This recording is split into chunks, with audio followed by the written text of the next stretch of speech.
Hello, hello. Um, Thank you, Kenneth and Alana, for having me, and thank you all for being here. Uh, Super honored to be here. The creative currency is very high in this room. I'm very aware of that, and yeah, excited to share some thoughts with you guys. So I named my talk Day by Day, and I'll be sharing with you some images from a 10-year journey in calligraphy and mural painting. There's an overarching theme of the power of consistency and how a culmination of small steps can lead to big results. So yeah, let's get into it. If I can pinpoint my interest in lettering, it would have to be these Garfield comics that I was into as a kid. These title cards of these comics come with custom title cards, and yeah, I was just super drawn to these as a child. It really highlights the infinite ways you can express lettering, and they kind of look like graffiti pieces. I love how each of them have a theme. Yeah, it's just super inspiring. The things I value most about my practice are the practice itself. Calligraphy is all about mindfulness, building muscle memory,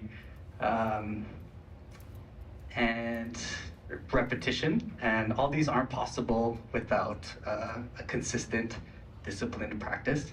And yeah, here's a picture of my apartment from way back, and this is kind of the result of manic obsessive practice. And at this time of my life, I just kind of arranged everything in my life to accommodate me practicing calligraphy. Just trying so many different styles, and yeah, just trying to find my own voice and style. These are some old pieces.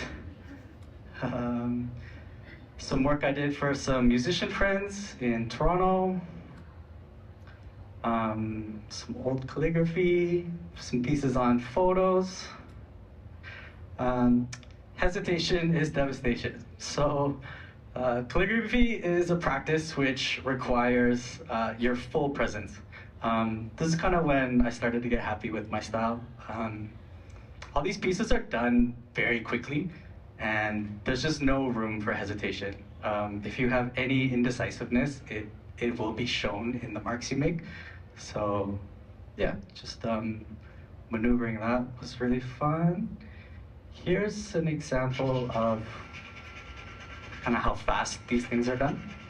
And yeah, if you just choose the right letter combinations, you can get nice rhythmic stuff out of it.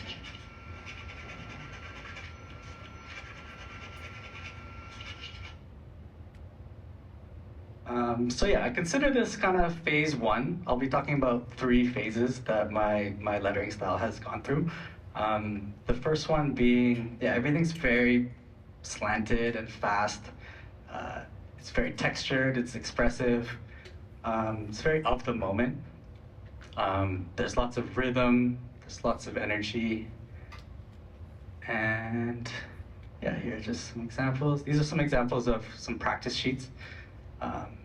Just day by day, day after day, just burning through stacks of paper, just fully obsessed about getting good at my craft. This is just kind of a fun anecdote. This is a logo I designed earlier this year, and it's for my friend Jeremy, who is a very talented wedding photographer, and this logo was conceived in the shower. Just done on the glass with my finger, and yeah, you can kind of see the letters there, and then you digitize it and it becomes it. It's just fun to see where and when inspiration can hit. Speaking of inspiration, these are 3 principles that I hold dear to my heart. Diversifying styles, mediums, and scale. Yeah, just an example of the infinite ways to draw letters. These are made with like icing dispensers. It's kind of just like a squeeze bottle with a thin nozzle at the top. And I saw it in a store one day, and I was like, I'm pretty sure I could squirt ink through that thing, and yeah, you get results like these. It's kind of crazy. It's extremely messy, but it's pretty satisfying. Here's an example of what that looks like.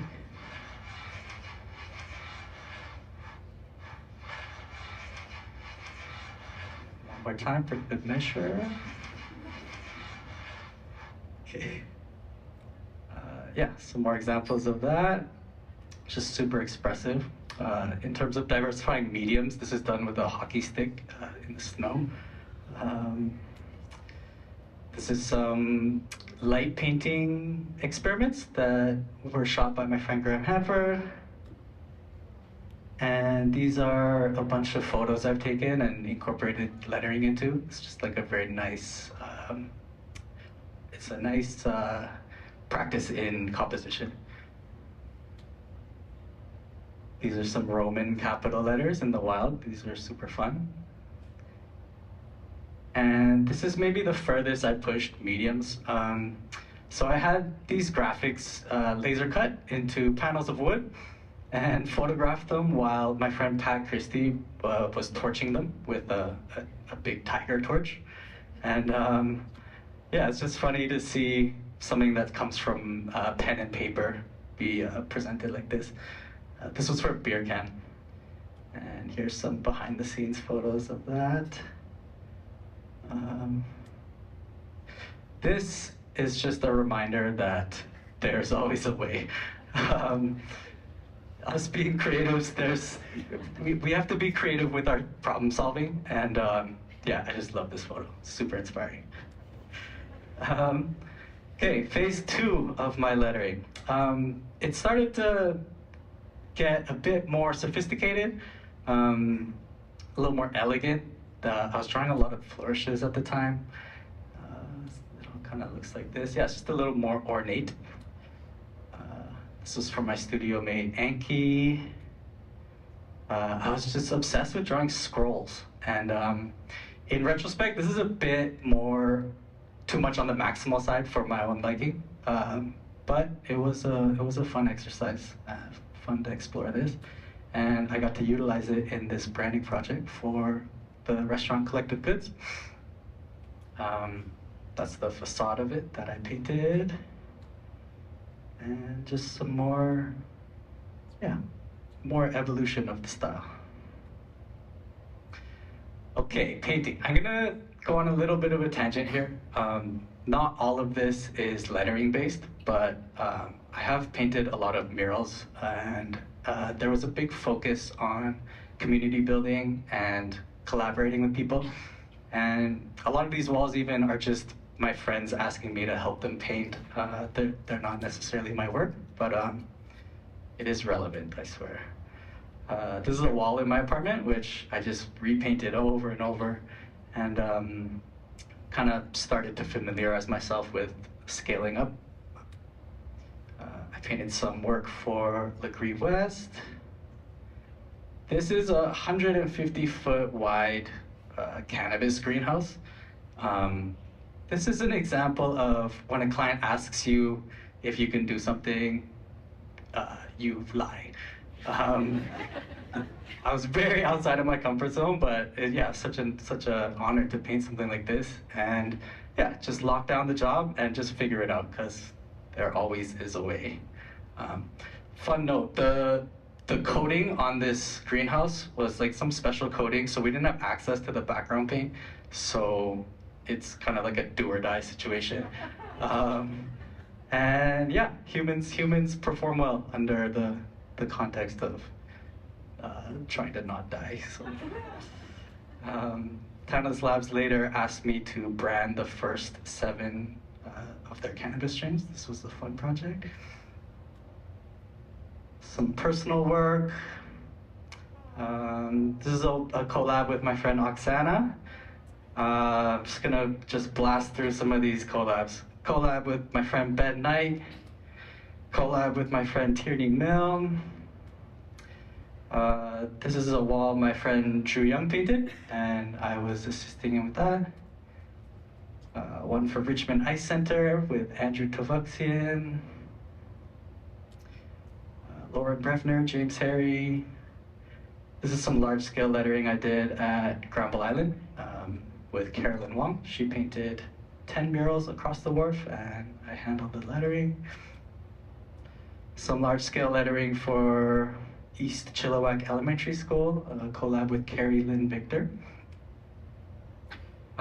This is a wall my girlfriend Andrea, I helped her paint. This was in St. Petersburg, Florida. You can kind of see her in the corner there for scale. This wall is huge. And some walls we painted in Mexico last year. A couple walls for festivals last year. The one on the left was in Calgary, and the one on the right in Long Beach. A big piece from Carolyn Wong, that was at the end of last year. And then this fucking thing. Some of you might know this building. It is the Berkeley Tower in English Bay. It is 16 stories high. It is by far the craziest project I've been a part of. This is a real testament to the day-by-day mentality. You can't complete a project like this without a step-by-step mindset. This was an active construction site at the time, so yeah, there are time restraints for working hours. There was just new tradespeople every day getting in our way. It's just a whole bunch of craziness. But yeah, you just take things day by day, and it's crazy what you can. It's wild to go from like pieces of paper and pens to painting something like this. This is just a glimpse of the work that went into putting it, and these are to get a sense of the scale. Yeah, crazy. This is a big wall I painted with my friend Casey Hall. And then in 2022, 3 colleagues of mine, Steph Love, Drew Young, and James Knight, we started a mural production company called Opal Projects, and just gonna fire through some of our portfolio. This was Arthur Maslard, Anais Lara, and Nat Zawa, Pablo Zamudio, Chase Gray. This was for ProTrans. They operate the Canada line, and this mural is visible on your way to the airport from the SkyTrain. So yeah, it's pretty high profile, high visibility. That was a fun project. We threw a 100 artist art show. This was a big success. And 2 years ago, we threw our own mural festival in the alley behind our studio. This was super fun, a real testament to what is possible when community gets together. Yeah, just all this to just reiterate that small steps can lead to big results. And that brings me to phase 3 of my lettering, which looks like this these days. I can't exactly pinpoint why or when this happened, but yeah, I just had a shift in what I wanted to draw, and there's definitely some more Eastern influence in this style, and still has energy, but it's like a lot more grounded and solid as opposed to the first couple phases. I love the illegibility of it. It's hard to know what they say, but at first glance. But if you know, the letters are in there, and yeah, it's kind of like a sacred code.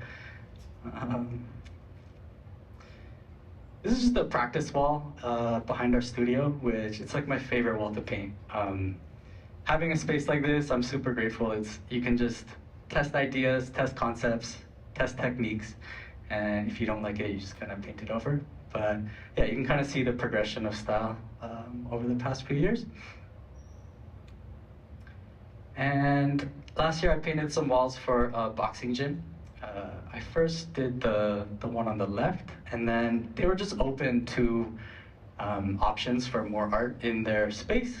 And I saw this black wall, and it really reminded me of like an Asian temple. And I pitched them on the concept of an ancient warrior temple. And yeah, they loved it. It incorporates traditional Filipino graphics at the top. There's a sun and the moon, and that's what the letters say. It's pretty fun. this is kind of like my first pass, like the blueprint of this new style. So that's the whole alphabet there.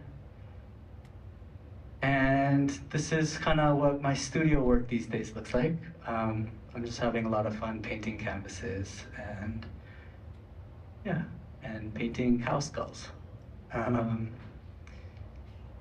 Again, this is what they say: vice and virtue on the left, and swim good on the right. Something I found myself very inspired by these days are K-pop music videos. They're just packed full of creativity, and there's a lettering style that's kind of popular these days, and this is kind of my take on it. It's this kind of chrome metallic look. I've just been having fun kind of with the technical challenge of painting these, and yeah, just last week I tried to paint mine. I tried to paint one kind of on a bigger scale, and yeah, this was literally last week, so who knows where this style will take me, but I'm excited to explore it more.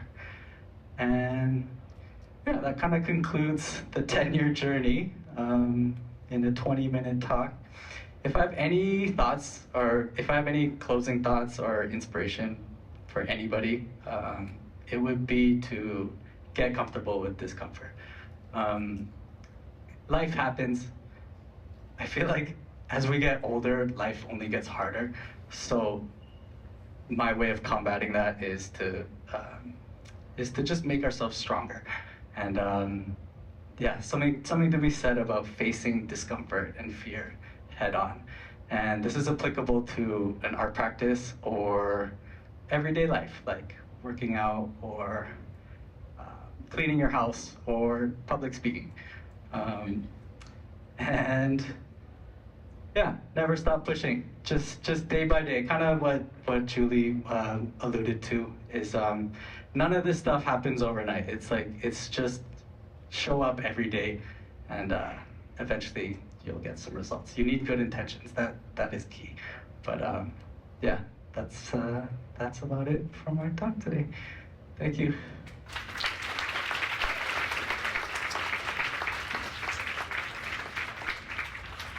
Thank you so much. Yeah. All right. Yeah. Thank you so much for the talk. It was fantastic. Let's go right into the questions.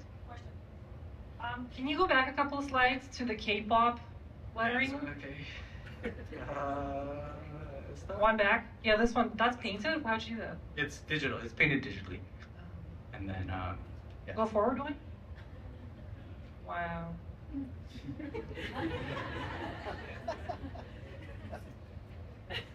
That's cool. You know when you make like this square kind of box designs? Yeah. So you had one where you had done it large scale, like on a mural. Do you do the boxes, or do you just freehand that? Some of it looks freehand. It is kind of free-handed.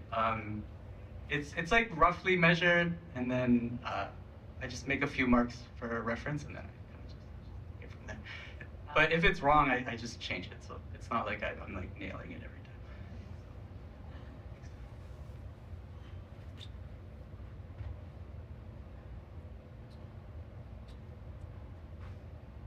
Are you formally trained in calligraphy?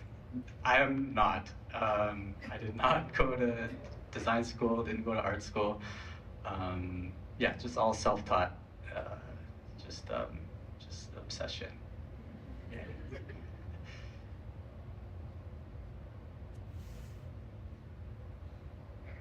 Is your hair also inspired by K-pop? Sure. It's great if you. Yeah, I don't know if you. For people who have bleached their hair, like you like really gain superpowers from it. It's super fun. I'm gonna do it again soon. When you transitioned to the style of like these secret code letters, how did you like find yourself to break away from like the basic alphabet, like from the structure? I just wanted to. I guess if you have design on one side and art on the other side, I kind of wanted to go this way. And yeah, I just didn't feel the need to focus on legibility. I just wanted to make some cool, strong shapes. It was just my vibes. Yeah, pretty much. Yeah, it's hard to explain. Just off feeling. Yeah. So you mentioned how you do photography and you incorporate some of your pictures into your work. Has photography helped you with your calligraphy, or? Absolutely. I guess as you can see, a lot of it was just black and white on paper, and I take a lot of photos in my day-to-day life, and a lot of the time I can kind of see where type would work, and yeah, or I'll just take cool photos, and then to make a lettering piece work, yeah, I'll do something that I otherwise wouldn't have done on just a blank piece of paper. Yeah. Good, one more here. What is your relationship with graffiti? Do you consider this graffiti? It's I don't. I mean, this is just a practice wall. I guess technically it is legal. I feel like graffiti, by definition, is illegal, and yeah, this is just a wall behind my studio, which we do have permission to make. It looks dope. Thank you. Do you want to talk about your like the name you operate under at all, or like how you're? My name is John. My last name is Park, and Jopa is just the first two letters of each of those names. It's nothing crazy. Fun fact: in Russian, it means ass, and every Russian person I meet does not fail to remind me about that. And it actually also is a swear word in like a slang swear word in Korean as well. That's something I learned recently. But yeah, I'm glad I asked.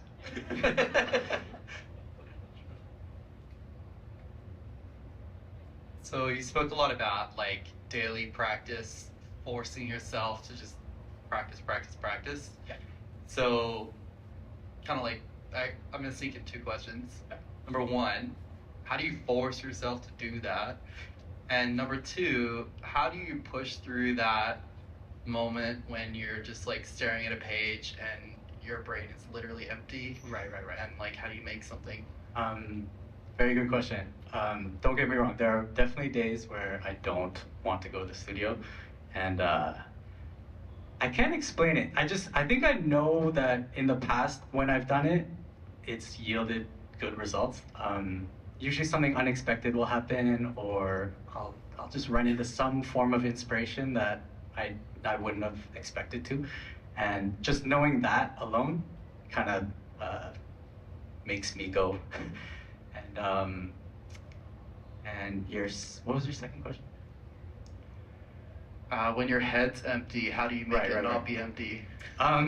So a lot of my work, a lot of it is muscle memory, and I definitely have times when everything's just completely blank and you're staring at a blank sheet of paper. But I find what does help is just starting, and it could be doodles, it could be nonsense, it could be just some expressive strokes, and that'll usually kick the muscle memory into gear, and yeah, just gotta push through. Have you always been someone who's attracted to like daily rhythms like naturally? I think so. I like a balance of routine and unexpectedness. In this field, I guess we're grateful to experience that, but too much unexpectedness, I kind of can't handle. So I really value the daily practice. And, yeah, it's good. It's kind of meditative. We had one last question back here. I'll just bring a bit of a business question. You showed lots of cool client projects. How do you get them, and how do you charge your clients? Right. So I guess when I was starting, I just messaged everybody I knew, and for any opportunity, and even some if the opportunity was worth not getting paid for, I would still just do it, and then just to have it in my portfolio. And I gotta say, everything's like for myself, is very organic. If you just deliver on one project and share it with the world, there's a reasonable chance that other people will reach out. And charging for work, I feel like as creatives, everything we do to me is priceless. So it's literally how much the person can afford. Something funny I do is I ask how much is too much for them, and then I'll say like $1 less. Just the principle, you know.